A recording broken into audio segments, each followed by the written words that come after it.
Good afternoon, everyone. I hope you are feeling well, healthy. So, today we'll continue topic of adverb. यानी कि practice करने जा रहे हैं जो क्वेश्चन नंबर 18 से लेकर 26 तक है। लास्ट दो लेक्चर हमने बनाया जो 1 से लेकर 11 तक था, फिर 10 तक था, फिर 11 से जो था 17 तक था, और अभी 18 से 26 आने की टोटल इतना ही क्वेश्चन है और हम लोग को इतना ही प्रैक्टिस करना है। और इससे ज़्यादा अगर आपको प्रैक्टिस करना है तो आप कोई भी बुक उठा लीजिए, आप तो ऑक्सफोर्ड उठाइए, आप तो ब्रिटिश बुक उठाइए, कोई भी बुक उठाकर आप प्रैक्टिस कीजिए। क्वेश्चन नहीं बने तो वो बोलिए कि नहीं बन रहा है, ठीक है। तो हम लोग शुरू करते हैं। देखो उधर हल्ला कर रहा है तो लोग बना कर दो, ठीक है। तो हम लोग शुरू करते हैं क्वेश्चन को, ठीक है।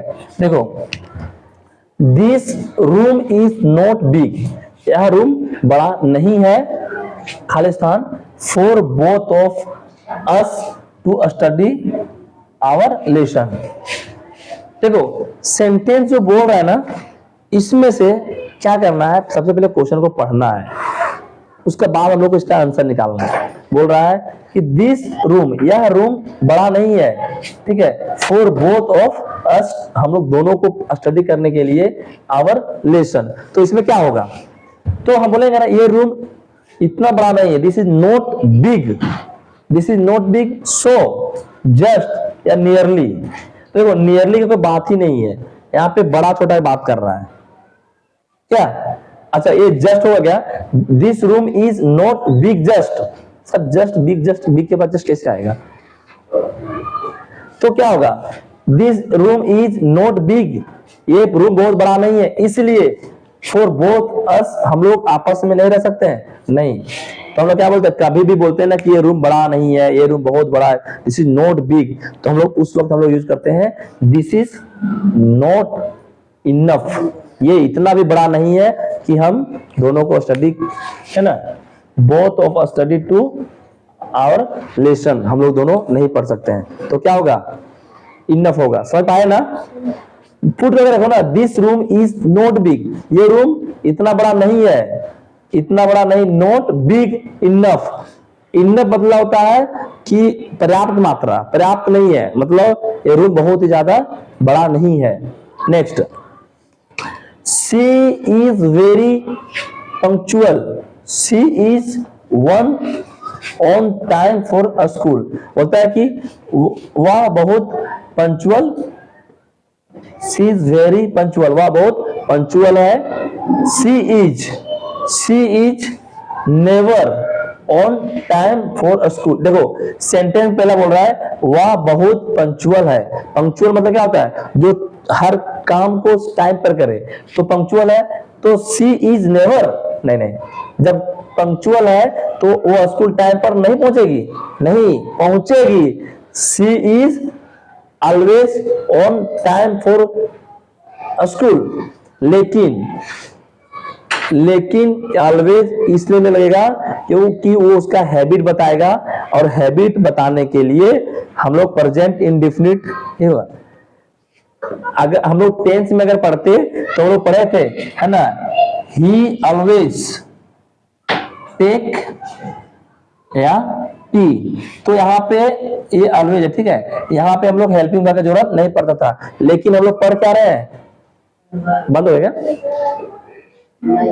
एडवर्ब टॉपिक पढ़ रहे हैं, तो यहाँ पे क्या पढ़ेंगे, शी इज वेरी पंक्चुअल, वह बहुत पंक्चुअल है, इसलिए she is always on time, वो हमेशा समय पे रहती है। इसमें बोलते हैं कि सूरज सर 3:30 बजे क्लास का टाइम दिए, तो 3:30 बजे वो बहुत पंक्चुअलिटी है उनके अंदर, बहुत पंक्चुअल है, वो टाइम पर क्लास लेंगे। तो हमेशा, ऑलवेज मतलब क्या, हमेशा वो टाइम पर स्कूल पहुंचती है, कोई दिक्कत है। तो ऑफ्टन मतलब होता है अक्सर वो टाइम पर पहुंचती है, ठीक है, समटाइम, कभी कभी नहीं।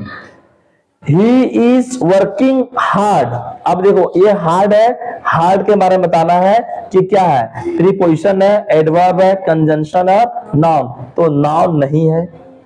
सर ये प्रीपोजिशन भी नहीं है, तो क्या है, हम पढ़े सर कि एडवर्ब है, ये कंजंक्शन भी नहीं है, ठीक है।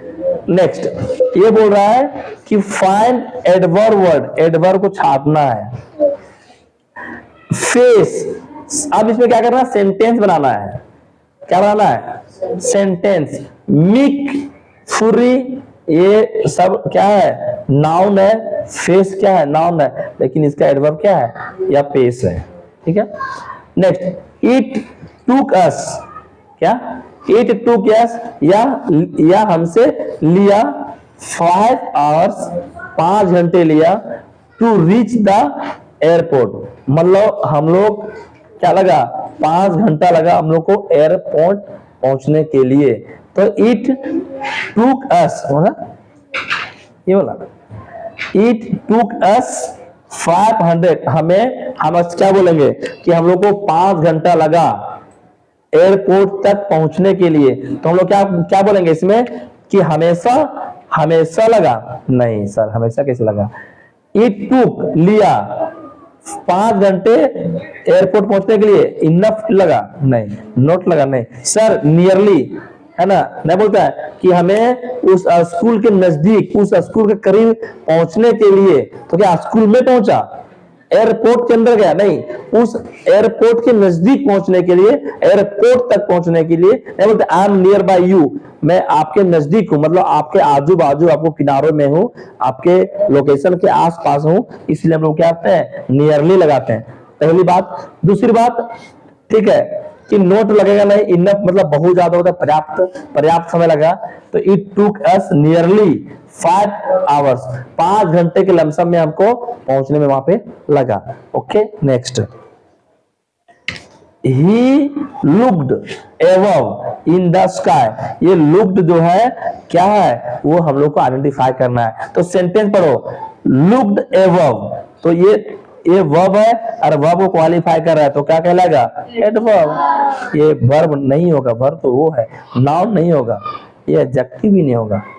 क्लियर है। Next, select the adverb of place. भैया एडवर्ब ऑफ प्लेस क्या होगा, ऑलमोस्ट, नहीं सर, आगरा, नहीं सर, नाउन है। हियर, यस सर, हियर, क्या होगा, हियर, जापान नहीं होगा। नेक्स्ट, ठीक है, यहां तक देखो, तब तक हम थोड़ा मूव करते हैं, दिख ही रहा है, ठीक है। तो ध्यान देगा, जो आखिरी 25 क्वेश्चंस हैं ये ध्यान देगा, ठीक है। क्या है, it has become his habit to do his homework and then copy it from others. ठीक है, बोलता है it has become his habit, उसका ये आदत बन गया है, क्या, टू डू हिज होमवर्क, उसका होमवर्क कैसे, कॉपी करने का, तो उसका आदत बन गया है। तो ये क्या दिखा रहा है जी, जल्दी बोलो। तो यहाँ पे क्या बनाएगा, ठीक है, एक मिनट, क्या कर रहा है, it has become his habit to never do his homework, वो अपना होमवर्क खुद से नहीं करता है। देखो फ्रीक्वेंटली बार बार डू मतलब करता है हिज होमवर्क, लेकिन क्या किया, देन कॉपी करता है, नहीं, जब बार बार करते करता तो कॉपी कहाँ करता, तो इसलिए क्या होगा, फ्रीक्वेंसी नहीं होगा। अच्छा, ऑफ्टन क्यों नहीं होगा, क्योंकि ये सेंटेंस 3 सेंटेंसेस में बोलता है it has become his habit, उसका आदत ये है कि यहाँ पे ऑफ्टन अक्सर डू हिज होमवर्क, अपना होमवर्क करता है, अक्सर अपना होमवर्क करता है, फिर भी क्या करता है, then copy it from other one, और वो दूसरे से कॉपी करता है, नहीं सर ये भी नहीं होगा। अच्छा, ऑलवेज अपना होमवर्क करता है, तो ऑलवेज कर भी करता है, फिर कॉपी क्या करता है भाई, तो क्या होगा, नेवर, वो अपना होमवर्क कभी नहीं करता है। देखो एडवर्ब का मतलब होता है अगर दिखाना ना तो पूरा दिखाओ, या तो करना करना, नहीं तो बिल्कुल नहीं करना, समझा। तो अक्सर करता है लेकिन फिर चोरी करता है, एक मतलब है, मैं अक्सर खुद से कमाए पैसे से खाता हूं लेकिन कभी कभी चोरी करता हूं। सेंटेंस तुम दोनों तरफ तुम ही बोल रहा है, मैं खुद से कमाकर खाता हूं, फिर बोलता हूं मैं कभी कभी चोरी करता हूं। तो तुम खुद से कमाकर खाता ही है, फिर चोरी क्यों करता है, तो याद बोलो ना कि मैं अक्सर चोरी करता हूं, कभी कभी कमाता हूं, ऐसे बोल दो। तो एडवर्ब का मतलब है कि जो देना है उसको फुल्ली दे दो ना, जैसे यहाँ पे नेवर, ये फ्रीक्वेंटली भी दे सकते हैं, बार बार चोरी, बार बार अपने से बनाता हूं, कभी कभी चोरी करता हूं, ऑफ्टन, अक्सर, अक्सर मैं अपने से बनाता हूँ लेकिन ना कॉपी करता हूँ दूसरे से। ये कौन सा तरीका है? दोनों बात तुम ही बोल रहे हो। ठीक है, सेंटेंस को गौर से समझो और बार बार पढ़ो तभी पता चलेगा। जैसे एक डैश है, या ब्यूटीफुल सेंस इट इज, तो यहाँ पे बोलना है कि ये कौन सा बाहर आएगा। Always the beautiful sense it, नहीं सर ऑलवेज कैसे होगा? नेवर, कभी ब्यूटीफुल सेंस नहीं आएगा। व्हाट अ ब्यूटीफुल सेंस या हाउ अ ब्यूटीफुल सेंस, तो हम लोग क्या बोल सकते हैं कि कितना, क्या सुंदर सेंस है, या फिर कितना सुंदर सेंस है। क्या होगा ये बताओ, क्या लगाएगा तुम लोग? अगर तुमको पूछेंगे हम लोग व्हाट अ ब्यूटीफुल, क्या लगाएगा? व्हाट लगता है। हम क्या बोला? हाउ, कितना सुंदर लड़की है। क्या नहीं, हम क्या बोलेंगे? What a marker, what a red marker.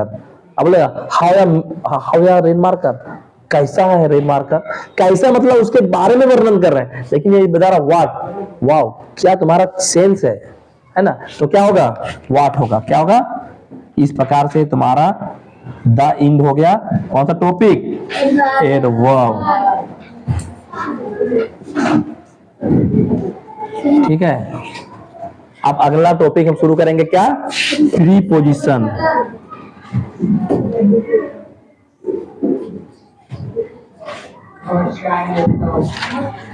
ये शुरू करेंगे हमको लगता है 1 तारीख से शुरू करेंगे। ठीक है, आज के लिए इतना ही। Thank you for watching this video.